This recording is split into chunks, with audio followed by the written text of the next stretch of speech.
পরবর্তীতে কেউ প্রতারিত না হয়। তো আপনারা প্রিয় দর্শক, আসসালামু আলাইকুম। আজকে শ্রীবর্ধীতে একটা নিন্দাজনক ঘটনা ঘটেছে। আসলে মানুষকে বিভিন্ন ভাবে প্রতারণা করছে। যে বড় ভাই দেখতেছেন, ভাইকে 100 টাকার একটা নোট জাল দিয়েছে। আসলে কি ভাই সঠিক? আমাকে একজন 100 টাকার নোট একটা জাল দিয়েছে, কিন্তু সেটা আমি মানে আরেকজনকে ঠকাবো না। সেটা আমি চাই দর্শকের সামনে জিনিসটা পুরে ফেলতে, কারণ আমি একজনকে আমি নিজে ঠকছি, কিন্তু আমি আরেকজনকে ঠকাবো না। কারণ এই বিষয়টা আমার কাছে খুবই লজ্জাজনক। আমি নিজে ঠকছি, সমস্যা নেই, কিন্তু আমি আরেকজনকে ঠকাবো না।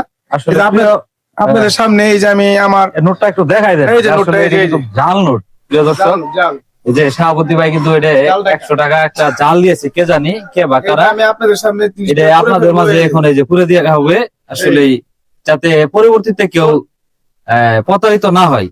তো আপনারা যারা ব্যবসা বাণিজ্য করেন বাজার ঘাটে বা বিভিন্ন জায়গায়, অবশ্যই দেখবেন যে টাকাটা সঠিক আছে কিনা। এই যে দেখেন, জাল টাকা পুরা দিলে কিন্তু একদম কাগজের মতো হয়ে যায়। পুরা কাগজ এটা। আসলে জাল টাকা যে এটা বোঝা যায়। তো আপনারা সবসময় নিজের দিকে খেয়াল রাখবেন, মানুষজনের কাছে টাকা পয়সা একটু দেখে শুনে নিবেন, যাতে জাল টাকা না দেয়। ভাই, আপনার কিছু বলা আছে? না, আমার আর কিছু বলার নেই। তো দর্শক, ভালো থাকেন। আসসালামু আলাইকুম। সতর্কতা থাকবেন।